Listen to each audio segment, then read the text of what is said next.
Welcome back to our last session for GED Day. Thank you to everybody who's been either in attendance in one or more of the other sessions that were offered for today. There's been a lot of great information shared with you and a lot of great conversations and chats that have been going on. Thank you again just for participating, and hopefully you've been able to get some valuable information. For GED Day, our target is to offer training in the various subject areas, math, writing, science, social studies. So hopefully we touched upon that. I am Amy Ferrari. I am the ATDN, or Adult Training and Development Network Director, and I will be your moderator for today. A final reminder, all of these sessions are being recorded. All the materials will be shared with you after GED Day is over. Those will all be sent via email. We just asked to give us a little bit of time to turn all that around, and we'll be happy to get that email sent off to you at some point next week. Please be sure to put any questions, comments, or anything that you would like to share in the chat, or of course, you're always welcome to unmute yourself. So our last session of the day, number 4, is called Preparing Students for the GED RLA Extended Response. Our presenter is Diane Bakari, a State Relationship Manager for the GED Testing Service. She provides support, guidance, and training to GED learners, educators, and administrators in 9 jurisdictions. Bermuda, which I would love to be a relationship manager for, Connecticut, Florida, Kentucky, New Jersey, Ohio, Rhode Island, South Carolina, and West Virginia. Some really great sunny states are included in that list. Before joining the GED testing service in June of 2023, Diane served as the high school equivalency diploma program manager at the Florida Department of Education for 13 years, including several years as the Florida GED administrator. Her career in education spans 40 years, including roles as the Florida Department of Education Director of Instructional Materials and Library Media Services, a high school library media specialist, and a high school chemistry and algebra teacher. I'd like to introduce you to Diane Bakari, and thank you again, Diane, for taking the time to present for us today. Thank you, Amy, and good afternoon, everyone. I really appreciate all of you being here on a Friday afternoon. I know Amy mentioned about wanting to be the state relationship manager for Bermuda, but I never get to go there, so it's just not the place I get to go. I am located in Florida, so you see the palm tree background here, but just want all of you in Connecticut to know, up here in the Florida Panhandle, we had probably 6 inches of snow this week, and it is still on the ground. So it's not always tropical and warm here, but it's definitely better than what you probably are experiencing. I grew up in Connecticut, so I am very aware of the weather in Connecticut. I hope I can give you some information today about preparing students for the RLA extended response. Any questions that you have, if you want to go ahead and put them in the chat, I'll be happy to provide answers to those as we go along. And then maybe at the end, if anyone has a question that they want to ask, and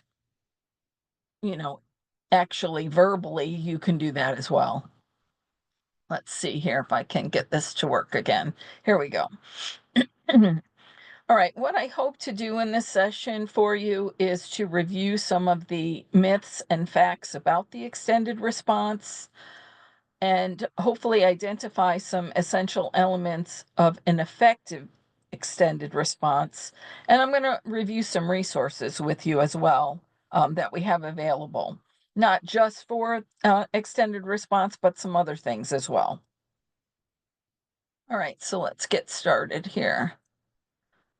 All right, let's take a look at a very brief overview of the RLA extended response, and we'll look at some of the urban myths that are out there and general scoring information.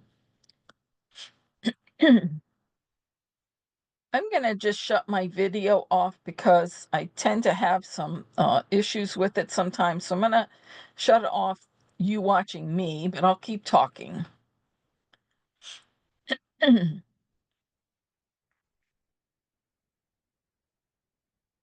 Right. First off, why do we use an extended response or a constructed response on the high school equivalency test, the GED test? It is one of the best ways to directly assess writing skills and also higher order thinking skills. The GED test first included an essay question back in 1988, so it's been around for a long time. But now, more than a quarter century later, our society has changed and strong writing skills are even more important than ever. The current GED test offers test takers the opportunity to show effective writing and higher order thinking skills through the RLA constructed response, often referred to as the extended response item. It's a little different than it used to be back in 1988, actually, back even as late as 2013 on the paper based test. It involves a little bit more than what it used to because it actually has the individual um, present an argument for something being better than something else. That's different than the old essays that were found on the previous tests. Although it is possible uh, to pass the RLA test without earning score points on the extended response, it is important to share with your students that this portion of the test does equate to about 20% of the raw score points on the test. So that's a large amount of points that they could earn. It's definitely not a good test strategy just to skip the writing section. Okay, let's see. It looks like we've already got a few questions here. Let's see if I can. I think I missed one, so let me go back up. All the information. Okay, Amy was just telling you about that. The first question is, where can I get sample argument passages from? I'm going to go over that in this session, so hopefully you'll get that information, and I'll also be including some of those when I send the information to Amy, and she'll send them out to you.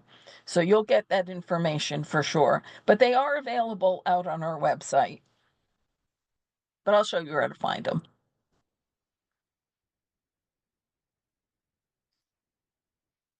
Okay, there are many urban legends or myths that are out there about the extended response on the RLA. Many instructors and students believe that using I earns an automatic 0. That's a myth, although it's best if test takers use the more formal third person. An occasional use of I is not a reason in and of itself for a test taker to receive a 0. I think the reason why we discourage using I is so that they don't put their opinions in. This isn't an opinion piece, it's an argumentative essay. And we're really not looking for opinions. We want them to back up their statements with what's found in the reading passage. So that's why I think discouraging I has been out there. It's not that they're going to get a 0 if they use I, but they don't want to use that all the way through their essay or their response.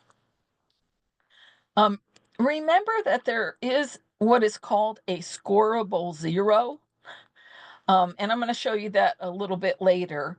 Someone can get a 0 by meeting the rubric for a 0. Okay, you have to remember the rubric, and you're going to see that later. There's 0, 1, and 2 on the rubrics. Well, there are qualities that equate to earning a 0, which that would be a scoreable 0. A non-scoreable 0 would be things like they just didn't write anything, um, they're writing in a different language, it's unreadable, that kind of thing would be a non-scorable 0. So keep that in mind, that there is such a thing as a scorable 0. One great way to see what constitutes writing at each of those levels, the 0, 1, and 2, is to access the sample writings on the website, and I'll show you where those are. The samples are written by actual students within the 45-minute time period. Okay, so you'll actually be able to see there are a couple of different documents out there on the website that show you actual student responses and what they were scored. There's also that there's not enough time. People think there's just not enough time on that 45 minutes to write what they need to write. What we have found is that test takers really are not using the complete amount of time that they have available for them, and that they do have enough time to actually craft their response. They need to, of course, have effective writing skills, not just for the test, but also for real world situations in post-secondary. So having this extended response and telling them to just skip it is not probably the best idea, because we're trying to prepare them for things later on in life. I think for most of us as adult educators, and I try to consider myself one of those, although I'm doing a different type of adult educating than you are, we're all trying to give people the information and the skills and the qualities that they need to make whatever they are doing in life better for them. In the case of your adult learner, you're trying to get them to earn their adult or their high school diploma. And in that case, many of them are trying to do that to get a better job, a better career, to go on to post secondary. And in almost all cases, they need to be able to communicate effectively in writing. So it's very, very important that you work with them to do that.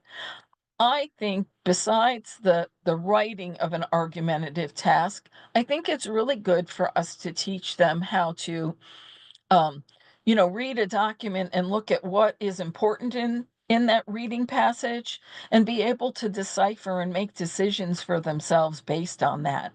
So beyond the writing, you're teaching them lots of other skills that they need in day-to-day life to understand the world around them. Um, the automated scoring engine, I skipped over that part. I'm sorry about that. The automated scoring engine, the The myth is that it must not be working properly with all those zeros. It can't work. It does work. It is a very, very complicated scoring system, and we'll look at it in a little bit more detail as we go through this. But we've got a way of comparing what the student is writing to what a response would be to earn a 0, 1, or 2. In each of the traits, 1, 2, and 3. So we'll take a look at that. There's a couple of questions here, so let me see if I can answer those for you. I have to scroll back up here to see that I haven't missed anything. They start right, I think, with Teresa, who's asking about I the, gotcha. yeah. All right. Let's see here.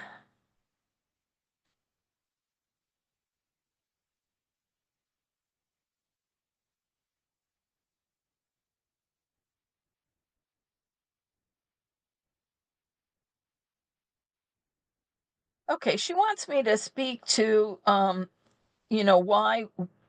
not skip it? It is 20%. We have found that since it is 20% of the score, that those students who actually do score points actually score better overall, not just because of their score on the extended response, but also because those students who can do a good job on an extended response can also answer the multiple choice questions better. So they have better skills to answer those.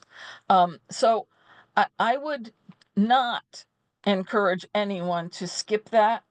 And I would highly encourage you to let them know that they need to have a plan going in for what they're going to do. And we're going to look at a few things here today, and then I'm going to give you some resources that you can use with your students so that they can have a plan working forward and not feel as if they should skip the extended response. I'm not sure if that's perfect. I know that there are going to be opinions for and against skipping, but I truly do not believe that they should just skip it.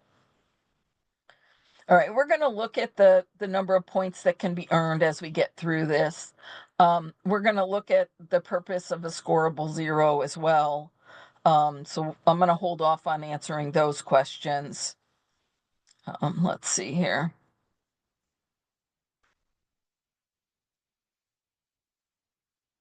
Okay, I think I've got all the questions. Amy, did I miss anything? I don't think so. Okay, we're going to move ahead, and I know that I skipped a few of them, but I believe that your questions will be answered as we go through this. If not, at the end, ask me the question again, and I'll be happy to provide you with an answer. Okay, let's see here if I can get this to move forward. There we go.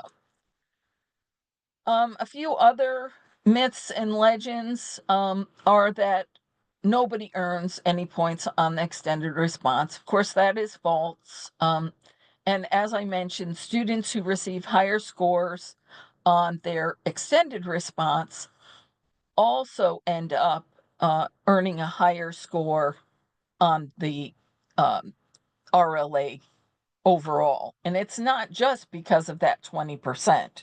So they are earning higher in that section and in the other sections. Regarding the actual writing of the extended response, there are no keywords or phrases that will ensure a better score. It's all about effective writing skills and writing to the prompt. And I think that's the important thing. It's not that they just summarize what they're reading about, it's that they actually write to the prompt.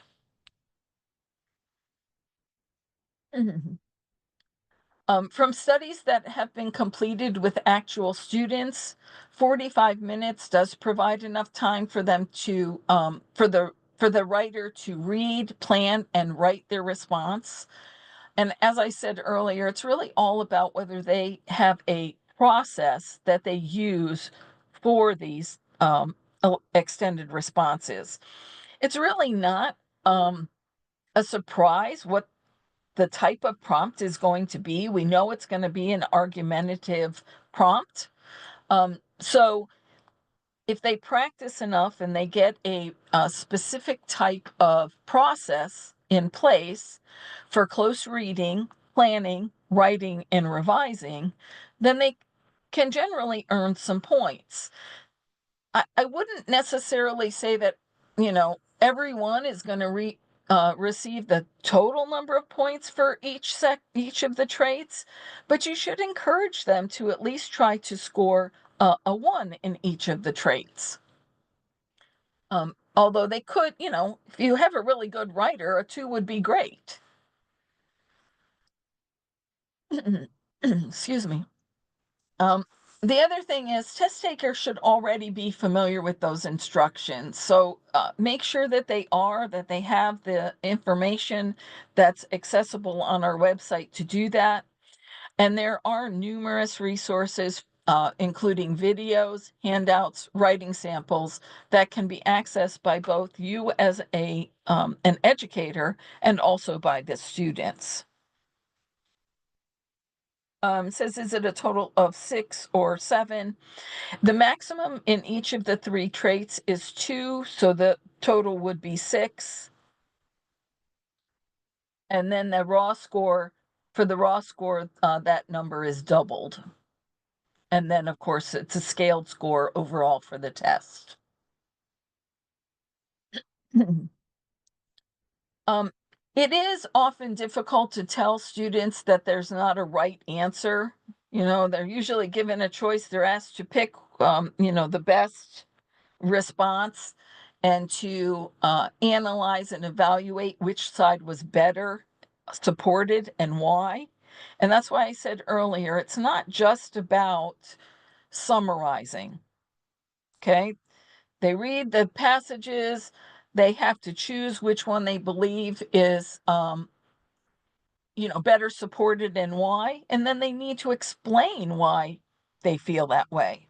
And the first part of that, of course, is to make a statement when they go to write of which side was better, and then they can go on to explain why it was better using the information that they get about the um, about from the reading passages. Excuse me. Question is, could you repeat that information about the score? Okay, there are 3 traits. Each trait can be scored as a 0, 1, or 2. That would give you a total of 6 points. For calculating the 20% part of the raw score, those numbers would be doubled. So there's 12 points available as 20% of the overall RLA score.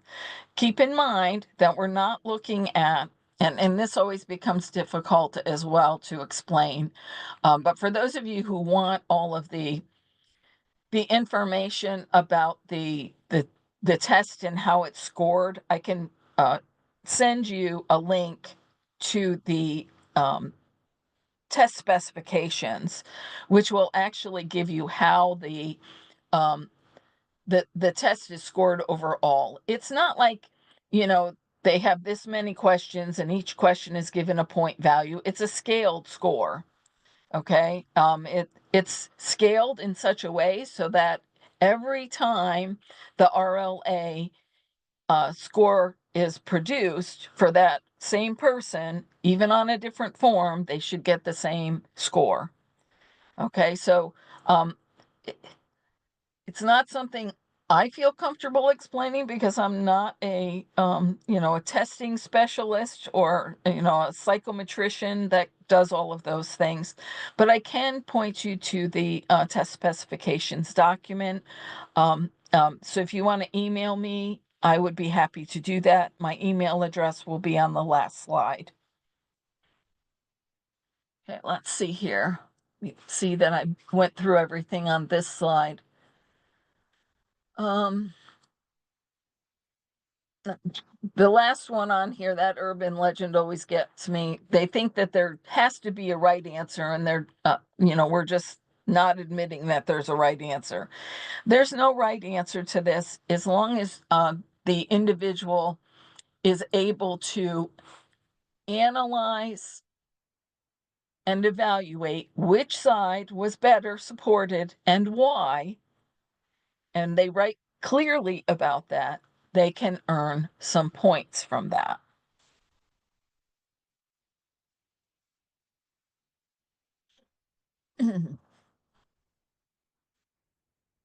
um, can you pass the RLA test and score a 0 on the ER item? We've already talked about this, but yes, but most test takers who pass at the high school equivalency level of the GED do get some score points. The extended response is designed to measure skills at higher high school equivalency levels and college and career ready levels. So we need to keep that in mind.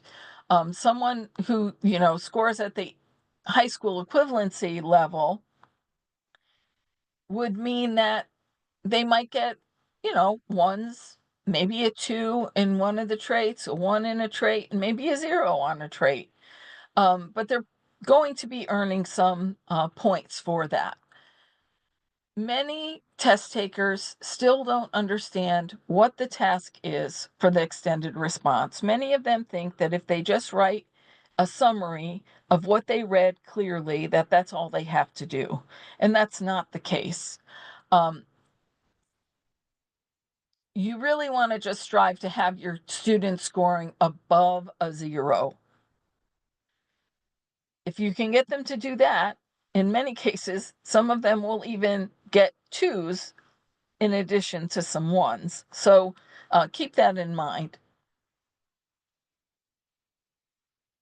Okay, why should you spend the time? And I mentioned this before, but I feel it's so important that I included it as a separate slide.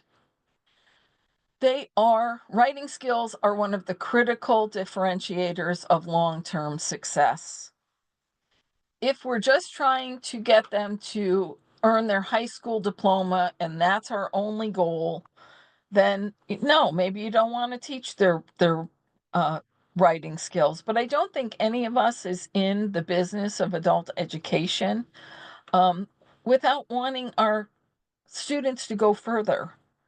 I think in most cases, this is just the first step for them. And I think that's how most of us feel about it. That as adult educators, we're not just giving them, a diploma for high school, a GED diploma. We want to give them skills that will allow them to move further, in their life. Remember, any score point earned counts towards the overall score. So that's another reason why they want to do that. And it does help to impact their performance on the complete test. Okay, I always get questions about the automated scoring system, so I included this slide here. How does it score the extended response, and what is it looking for in the response? This is an automated scoring engine, and what it does is it catalogs the characteristics of a writing sample. And then what it does is it compares those characteristics to real exemplar responses with known scores. In other words, there are known scores that were done by readers originally when the test first came out in 2014. We did a side by side. We had the automated scoring engine and we had the human scorers. And they would both score the same responses. And then that information was fed into the automated scoring engine so that the automated scoring engine could get better and better with those real exemplar responses with known scores to compare to. It assigns a score based on the similarity to existing examples or those exemplars that are out there. You should keep in mind that if there's no similar responses found in the automated scoring engine, that the extended response will be human scored. In fact, all of the Spanish ones are human scored, and any English one that is found not to have any similar responses will be looked at by a human scorer. So just so you know that that's how this works. If you want more information about the automated scoring engine, please feel free to email me and I will send you some additional documentation about it. It does get a little bit uh,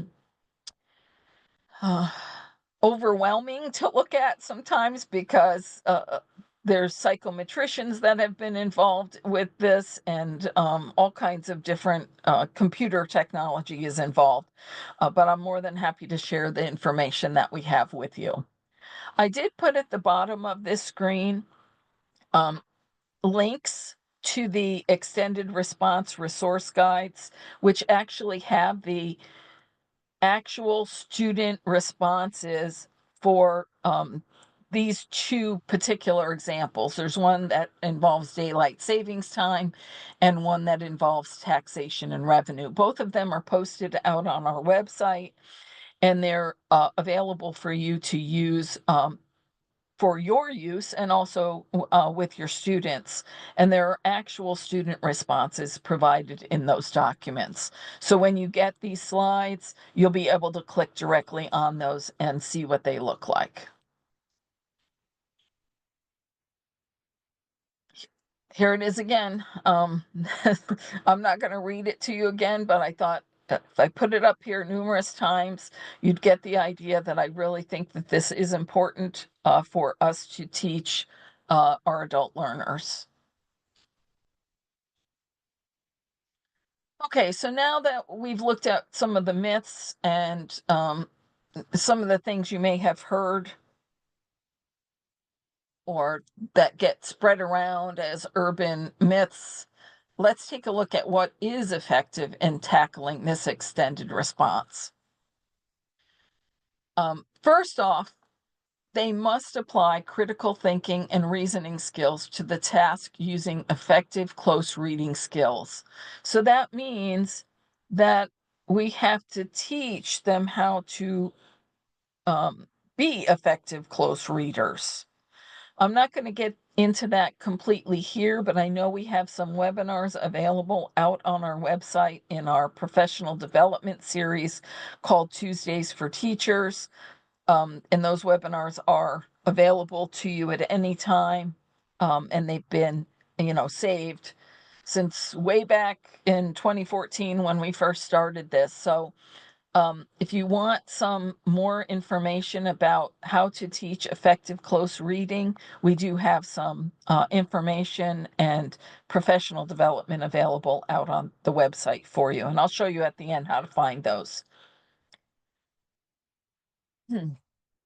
Test takers also need to understand what is being asked and what is being expected of them. And I think one way to do that is to give them practice in the classroom with different examples. And on the previous screen, I provided 2 examples for you to use in the classroom, which have student responses that show how many points they earned according to the rubric. So you have those to start with. And then, of course, you can come up with all kinds of other ones. And there are some other ones available out on our website that you can use. They have to be familiar with the test interface and the basic keyboarding skills as well. So it's best to give them practice with that.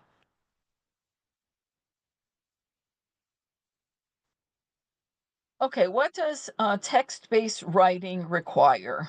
Again, it's proficient reading skills. They have to be organized, have organized thinking processes to enable analyzing and evaluating. They need to be able to recognize and write about evidence. There's a question, did I miss where we access the student response examples? No, it was actually a link on a previous slide, but I will show you again as we get further along in this. So bear with me. I'll get those to you, and you will be provided with this slide deck so that you can link right to them. Okay, back to the slide here. They need to have the ability to recognize and write about evidence. Again, that's a skill that you need to teach them. I feel this is a really important skill for them to have, and it's more about reading than it is about writing. First, they need to be able to recognize the evidence, and they do that in the reading process. If they can't recognize the evidence in the reading, then they can't write about it. And I think there's so much out there that everyone reads every day, whether it's in social media or a news reel or even listening to the news, they have to be able to recognize evidence that's being presented to them and be able to decide whether it's a good piece of evidence or a bad piece of evidence. And then they need to be able to know how to write about that evidence.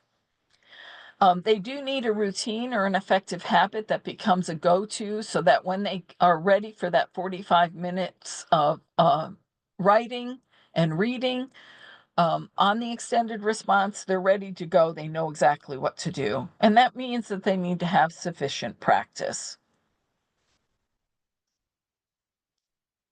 Okay, so here are the three traits. They need to have arguments and the use of evidence, ideas and organizational structure, and then grammar and sentence structure to respond to the prompt. In your response, analyze both positions presented to determine which one is better supported. Use relevant and specific evidence from the article to support your response. So you can see there that the information is generally found in the prompt. In other words, the traits are found in the prompt. They may not realize that. Teresa, you were asking for the examples, and at the bottom of this slide, I again link to those examples that have the student responses in them. One is on daylight savings time and one is on taxation and revenue. In those documents, it presents you with both of the reading items. So both for and against are there. And then it gives the prompt, and then it gives student responses with what they earned on the specific traits.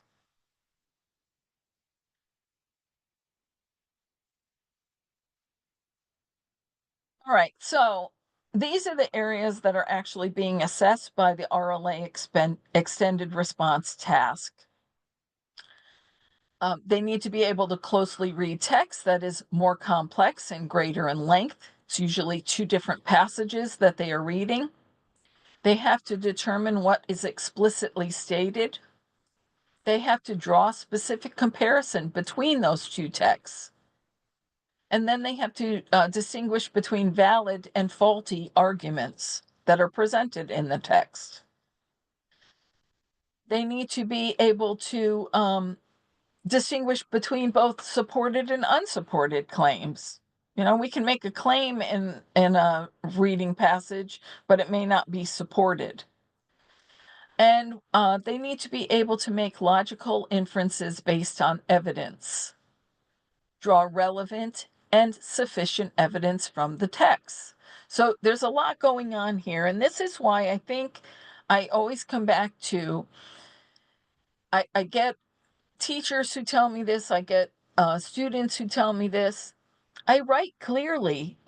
I wrote a clear response. I wrote a lot. It was a clear response. But basically what they did was just summarize the text. They didn't do any of this. They didn't distinguish between valid and faulty reasoning or supported and unsupported claims. In many cases, they don't even choose which side they believe is best. And or which is best supported, I should say. We shouldn't use the word believe. I think we really want to have them tell us which one is supported the best based on the reading that they've done. So it's important for you to realize that people can write summaries and be very clear, but it is actually not answering the prompt. They're not answering the prompt by doing that.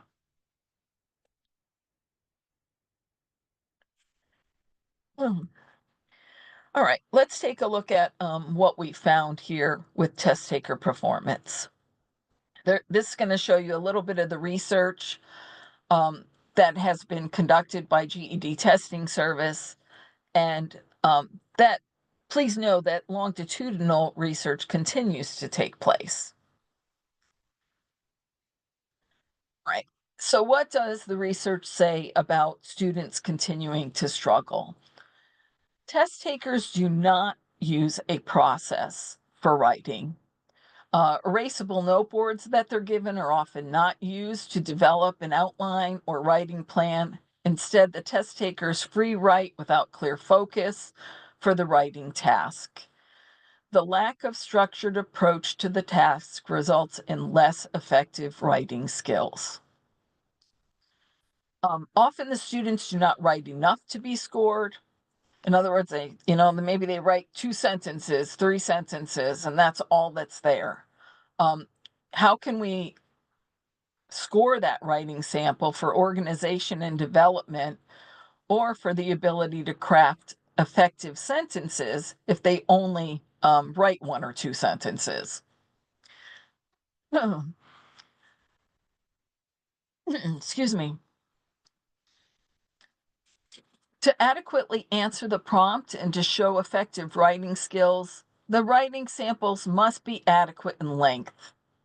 So they're still not writing enough to be scored.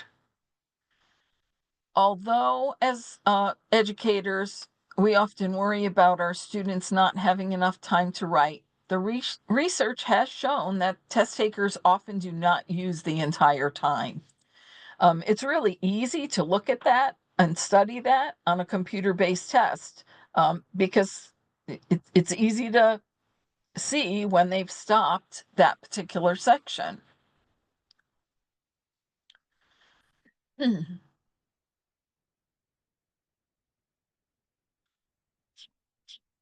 Sorry about that. I lost my cursor for a second.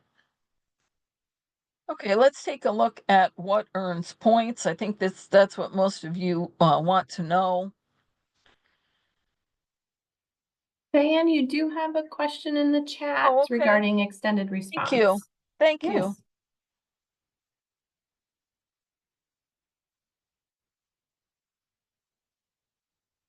Okay, the question is, since the extended response is not scored on the GED Ready test, is the extended response score estimated and figured into GED Ready score result?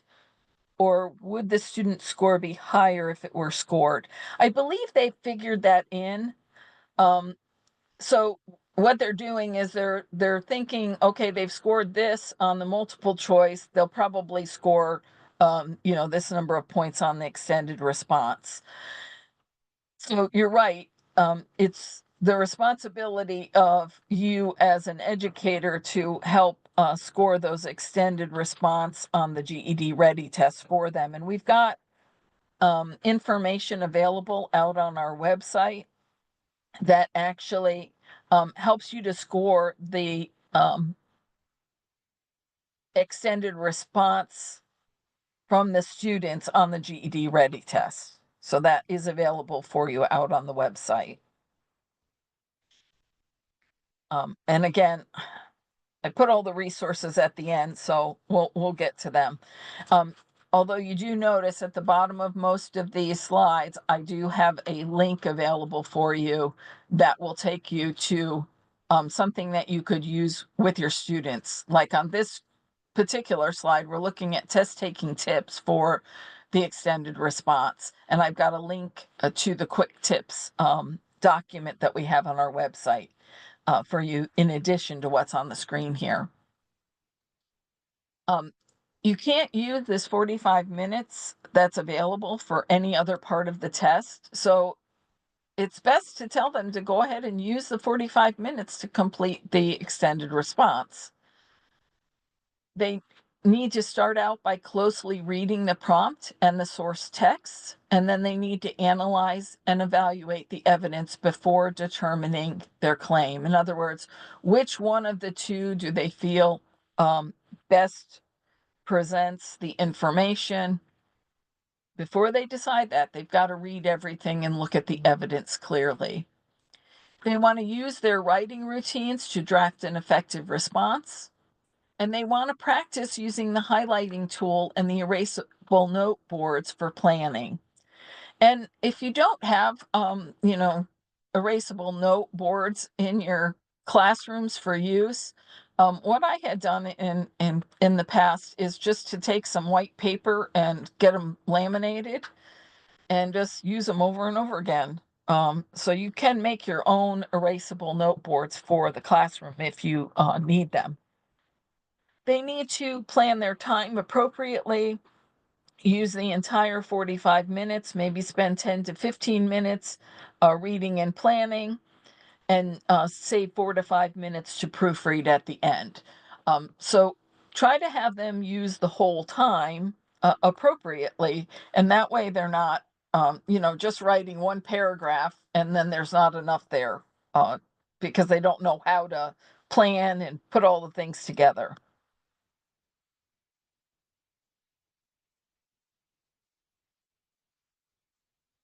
Okay, what are some of the things that you should be teaching?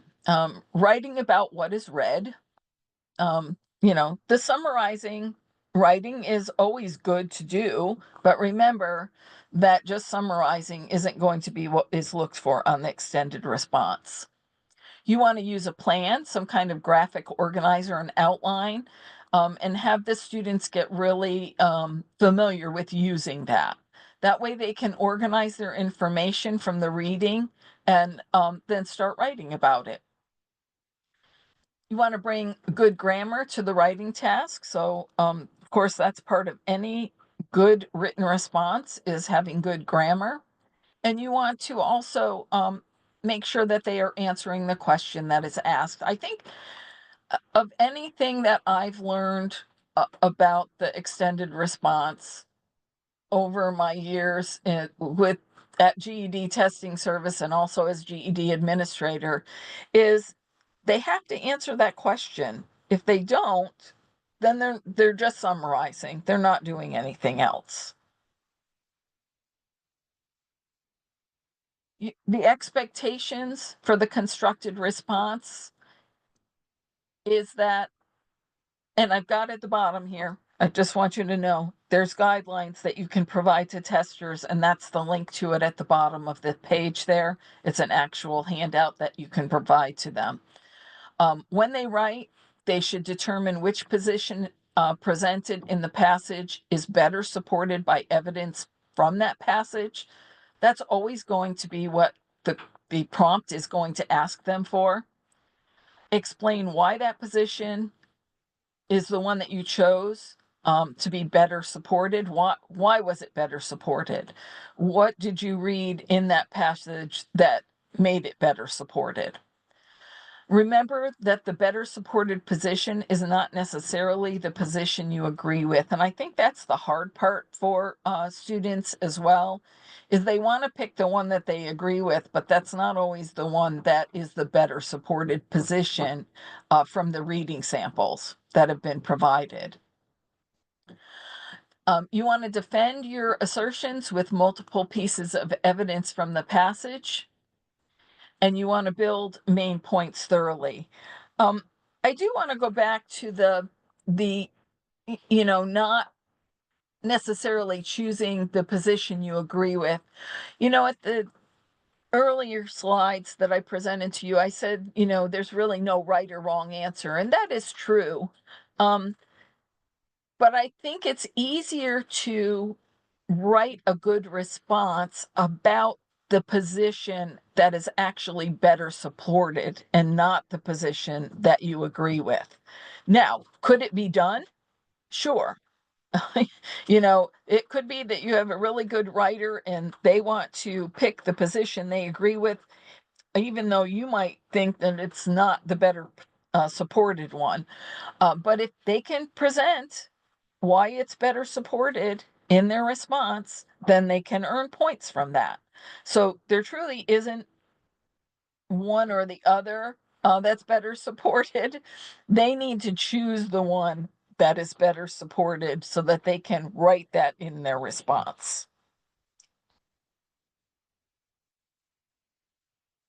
Okay, what should they avoid? What should the responses avoid? And what should they avoid when writing their response? This type of writing is not just summarization. I don't know how many times I've said that today already, but it's really important that they realize that opinion, summarizing an opinion that they have is not answering the prompt. The prompt always asks for the test taker to analyze and evaluate both sides and determine which one is better supported. That will always be the case. All right, let's see here. It looks like I have something else in the chat. I have to get there though, so give me a second.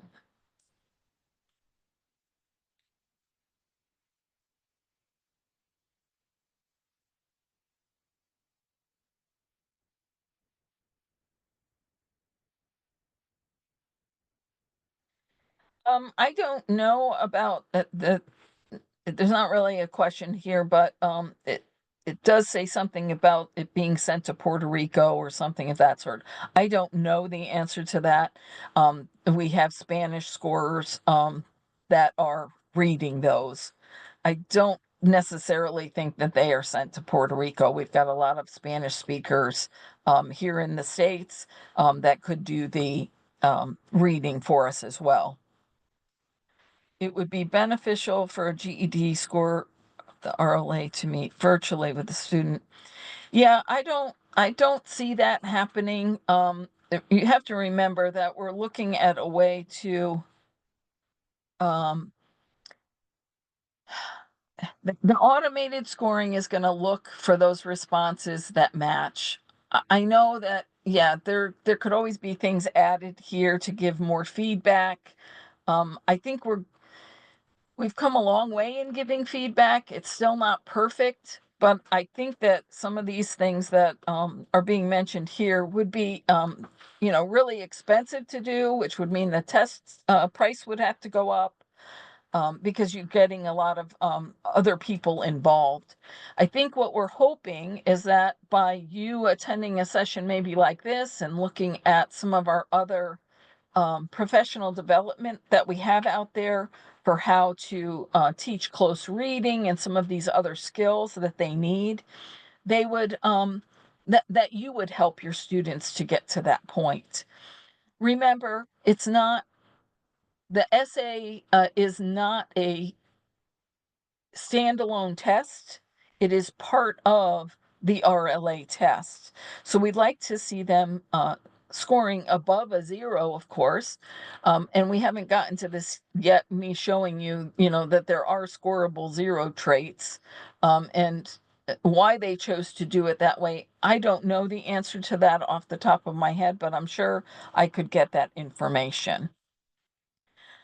Says my students who have more learning challenges and struggle more, especially 30 plus age wise, are not going to like the scoreable 0. I agree with you, Teresa. I don't think any of us, I think that's one of the drawbacks of having a scoreable 0.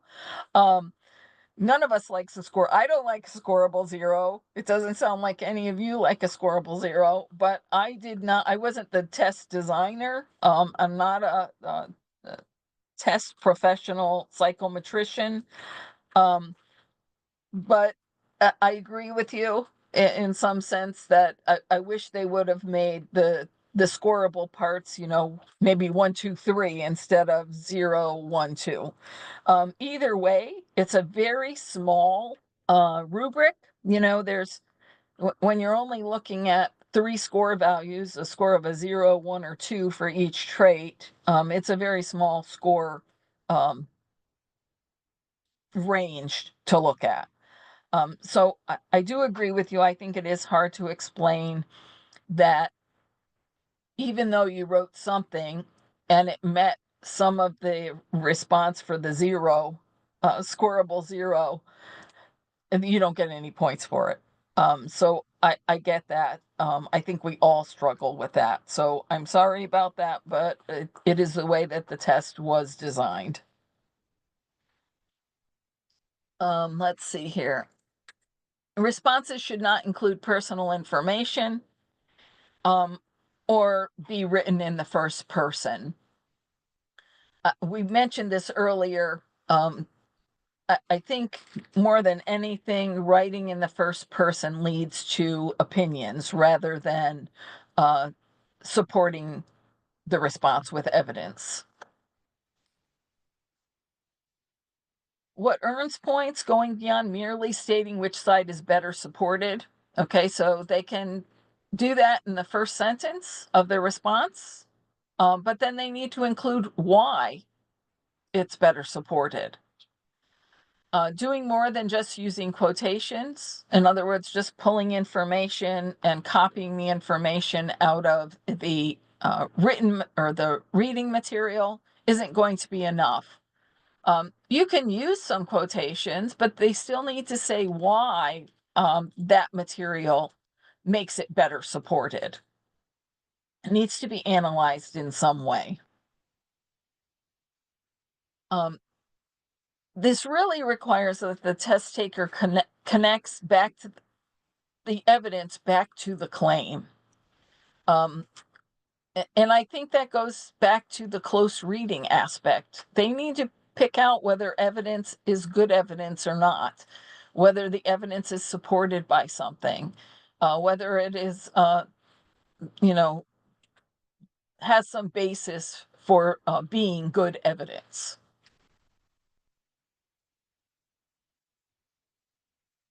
So it really comes down to analyzing the issue or the quality of the argument through which both sides are presented. Evidence cited must support the overall message and must be analyzed in some way. Um, the question in here is how many well-written paragraphs are needed to at least score more than a 0. It's not about a specific number of paragraphs. It's about presenting enough evidence, and also uh, when I'm teaching an essay, how to write a good essay, I think in many of us we were taught, that 5 paragraph essay. It may not take a full 5 paragraphs, but I think 1 paragraph is never enough. I don't think that's going to be enough there to be able to look at all of the traits and be able to um, clearly get whether the individual has the writing skills needed to earn some points. So I would certainly say it's got to be above 1, but I don't think it needs to be any longer than 5. And they can probably, as long as they support their response with good evidence. So I wouldn't put a specific number of paragraphs as being the perfect number to earn above a 0.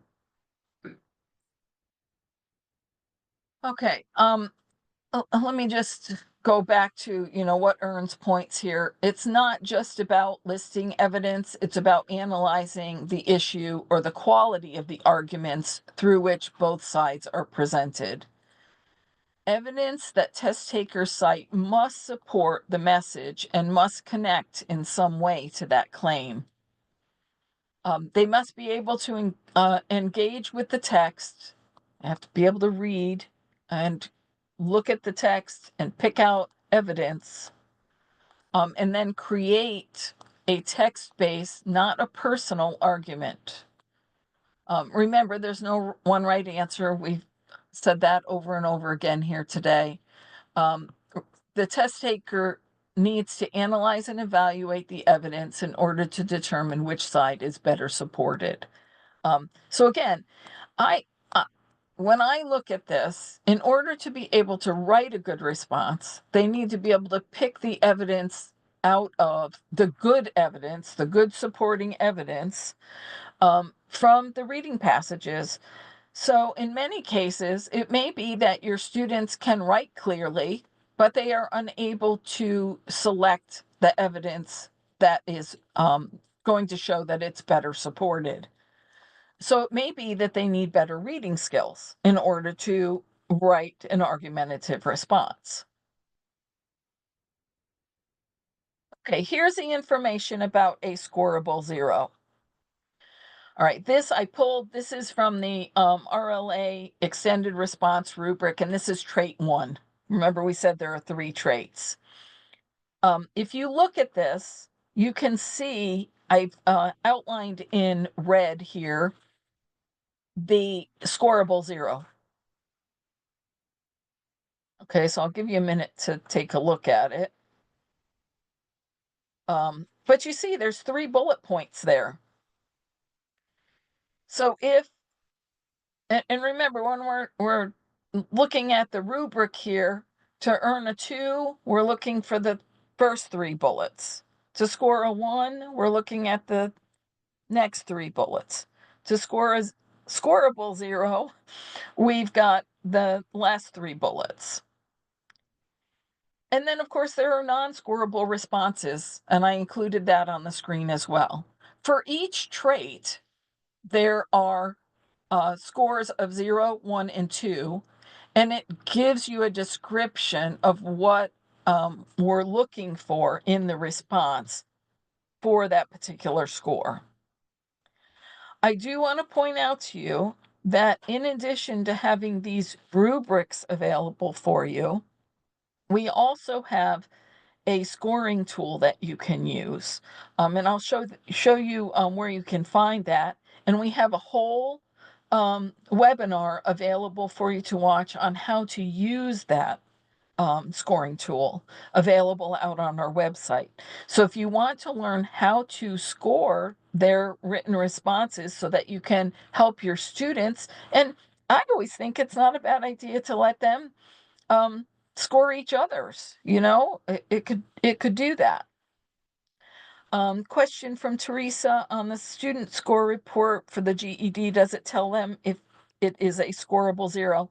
I don't believe so, Teresa. I think it just says 0. I don't believe it says whether it's scoreable or unscoreable. Okay, so that's what these look like. I'm not going to show you all of them. I will be including with the materials that get sent out to you these rubrics so that you don't have to go searching for them on the website, but they are currently available out on our website.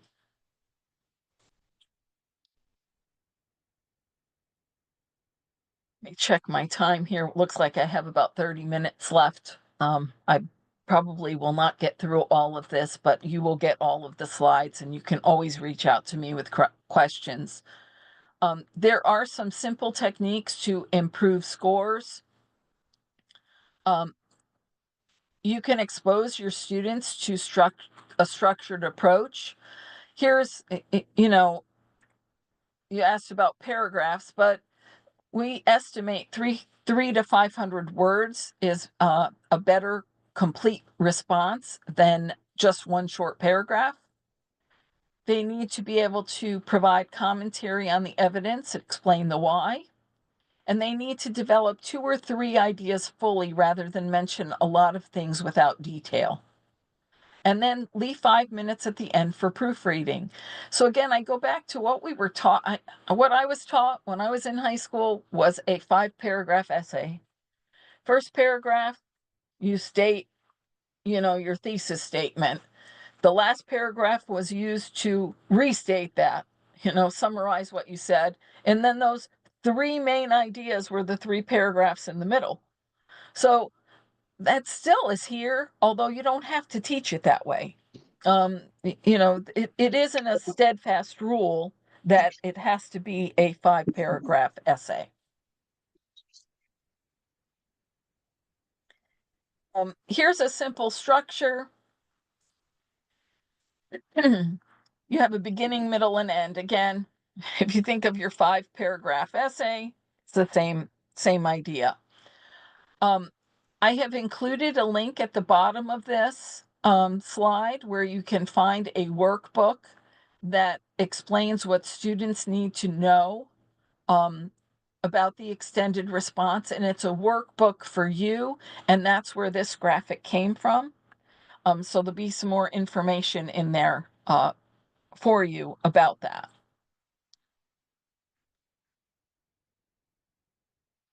Okay, there are 5 essentials for the RLA test. There's reading comprehension, interpreting graphics, making inferences, analyzing arguments, and writing effectively.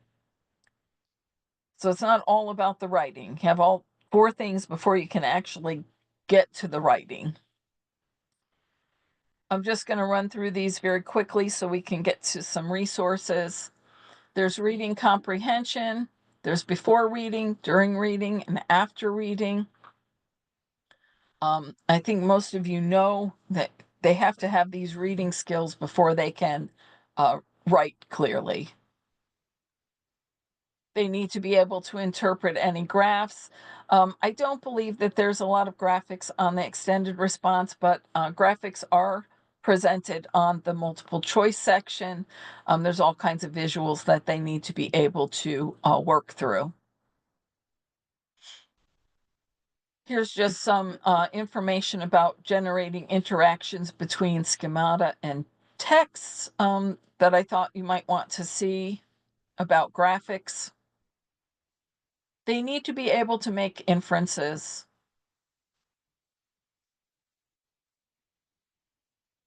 I'm going to run through these quickly because I want to get to the other types. Inferences, though, it's important for them to be able to read between the lines. So as part of when you are teaching them reading, you want to be able to have them be able to infer from what they've read.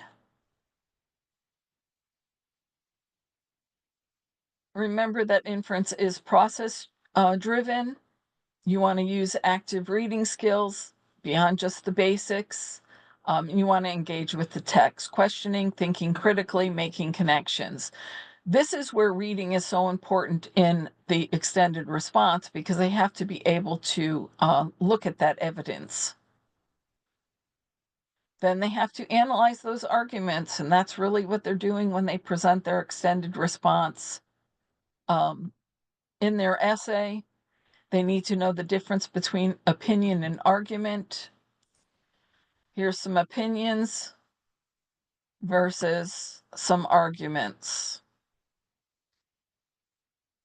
So just saying that Krispy Kreme donuts are delicious is not an argument. That's just an opinion. Saying Krispy Kreme donuts taste better than other donuts because of their texture, sweet glaze, and golden appearance gives you the reasons why they're so delicious.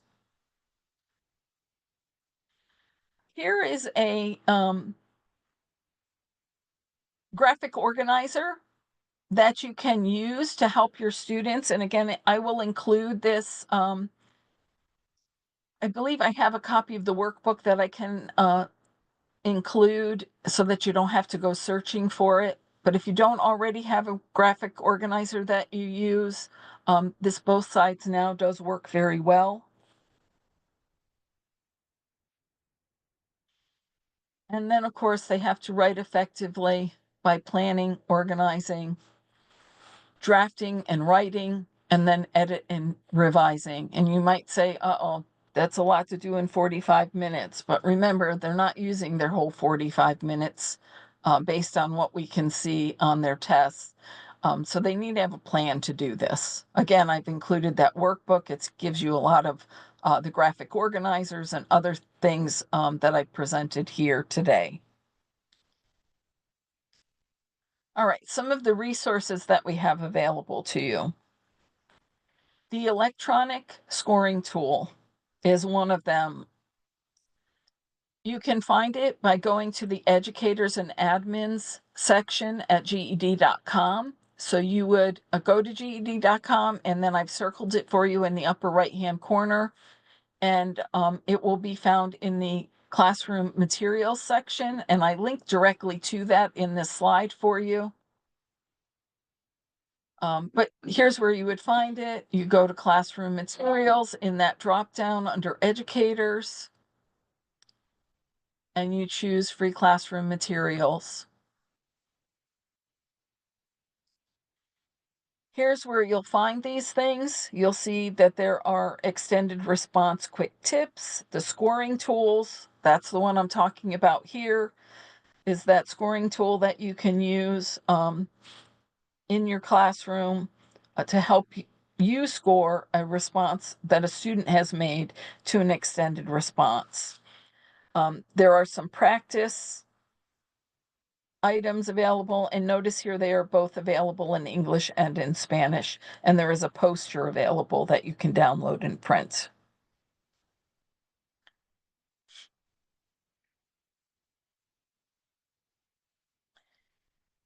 Once you go to the scoring tools, you'll get to a page that looks like the one that just popped up there, and that will actually give you the ER resource guide, the taxation and revenue practice, the scoring tool for the practice test, and then the GED ready practice test and source text. So remember I said to you that you could, once your student takes the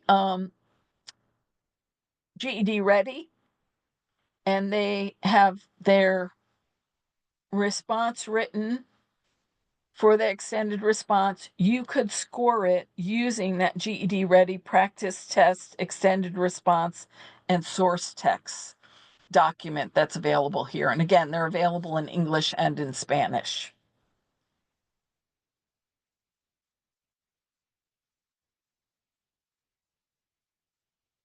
Okay, and I'm pointing to that down here, the scoring tool, and right below that is the source text and the practice test extended response scoring tool. This is what the scoring tool looks like. I'm not going to spend a lot of time on this. It's something best for you to do on your own. But I link to it right at the bottom of the page. But this is how it comes up on your screen. It has you put the candidate's first and last name in and their test date. And then it gives you some instructions for how to use it. Best thing I think for you to do would be to go ahead and skim through the student response to see what prompt and passage was used. You download that GED ready test prompt and passages so that you can see what they are. And then you enter the student name and date, read the prompt and passage, and then do the first read on the student's response. So it gives you good directions here. So if you're unsure on even how to score an extended response, this will basically teach you how to do that. And again, I said we do have a professional development webinar available on our website that goes through this in detail. We don't have enough time to do all of this today. How does the template work? Basically, it breaks down each dimension within the trait. And then those dimensions are those that trained scorers or um, the automated scoring will look for each of the three traits. I actually linked to the PD, the professional development we have on this particular slide. It says taking the angst out of scoring the GED RLA extended response. That's the webinar that will teach you how to use this tool.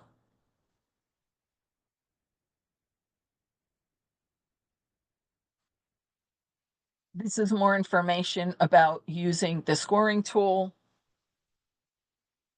Still have 20 slides here, so let me see if I can make my way through this. I always want to do more than I have time for.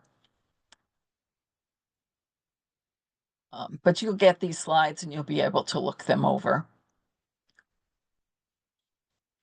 This is still part of the scoring tool.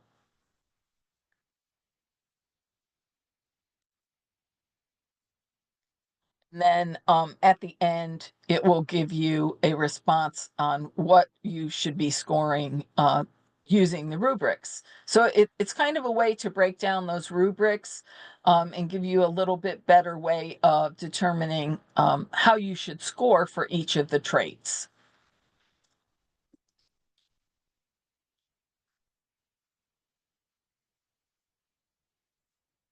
Sorry, that's whoops.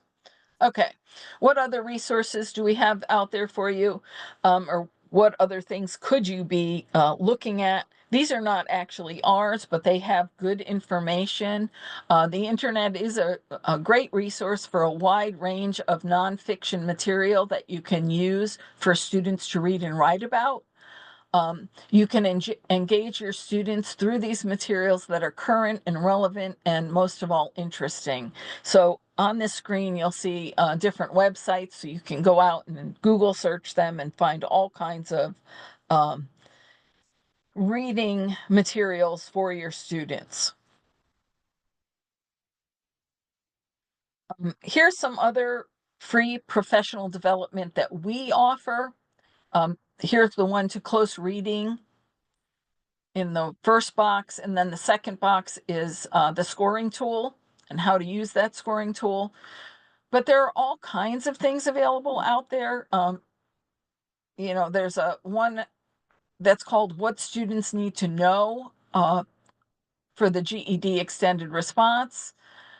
And there's other a skills gap one. So there's all kinds of webinars. I put links to them at the bottom of this page so that you could be taken right to those.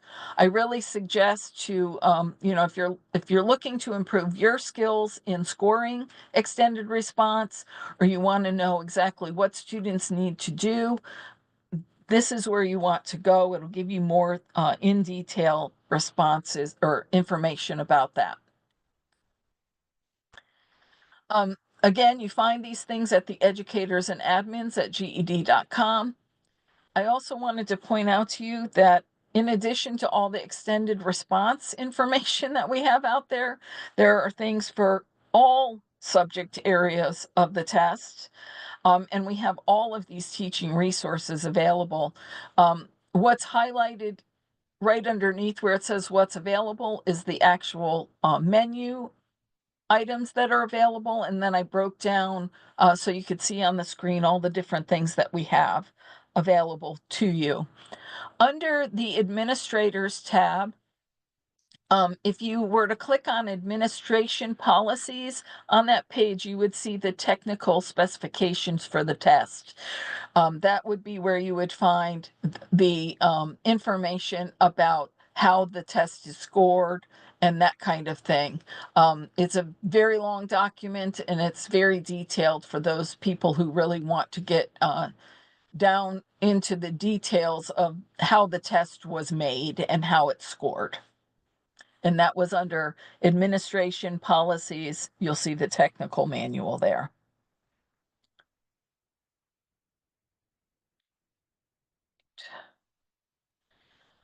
Some other resources that are available to you are on this particular page.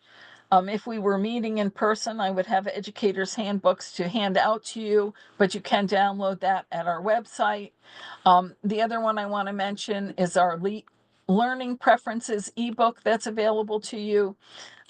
Their learning preference can be evaluated or assessed in their GED.com account. They can take this little assessment, determine what learning style is best for them, and then this document would explain to you what might help those students in your classroom. In the helpful links in the how-to guide section, there's testing guidance for educators available. There's an in-session newsletter that goes out, so any changes that might be made to anything or any upcoming events, you would get notification of that by signing up for that newsletter. I highly recommend that you do that. The reason being is also you get notification when a new Tuesday for Teachers webinar is going to be presented, and they tell you what it's going to be about, and you can decide whether you want to be there live or or just watch it later. Sorry, it clicked ahead on me. I did want to mention to you, we do have a new mobile app that you can use in your classroom and that students can use individually. So I've provided information to that here. It is available in the Apple App Store at the moment. It will be coming out on Android and in Spanish very soon.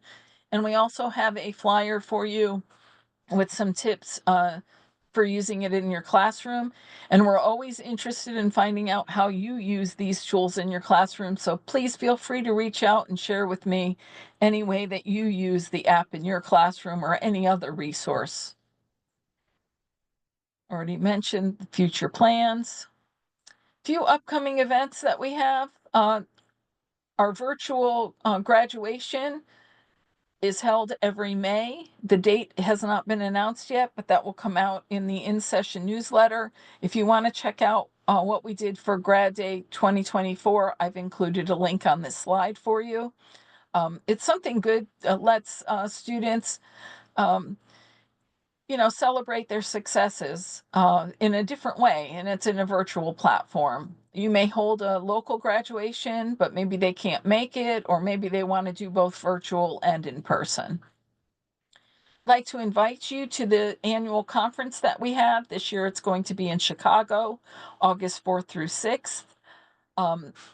I did include, so that you can see what we do at the conference, a link to the last year's conference materials at the bottom. That includes all of the PowerPoints and all of the topics that we covered at the conference, so you can see what's available. We'd love to have you attend. Started last year, National GED Day on September 16th. We're going to have this as an annual event.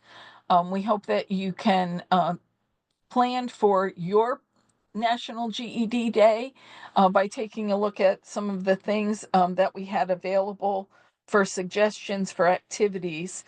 Sounds like you have a GED Day for your adult educators, so maybe this is a way to have a National GED Day and include your students in the fall.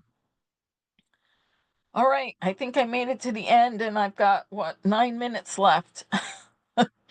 So, if you have any questions that I did not answer, or I did not answer fully enough for you, please feel free to reach out to me. You can get in touch with me by emailing me. I'd be happy to have a phone call with you if you'd rather do that. Or we can, converse back and forth in an email, however you want to do that. Thanks, Amy. She went ahead and put it right in the chat. I'm never quick enough to do that while I'm talking, so I appreciate that you did that. But you'll get these slides. I think by having these slides and all the links that I provided, I know it's overwhelming, but writing a good extended response is not a simple task, right? It involves a lot. And therefore, there's a lot to present and show you how to do things. And I can't do everything in just this quick overview, which wasn't quick. It was an hour and a half, but hopefully you got something new that you could use, or something that will lead you to helping your students and helping you in the classroom.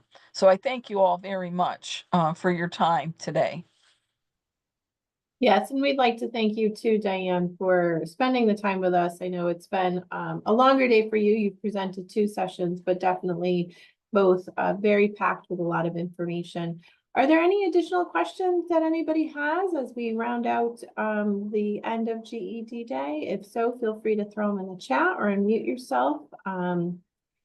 As Diane mentioned, everything will be emailed off. Again, please just allow us a little turnaround time to get videos and in the sort all put together and organized for you, so we can get it out in one clean swoop. All right.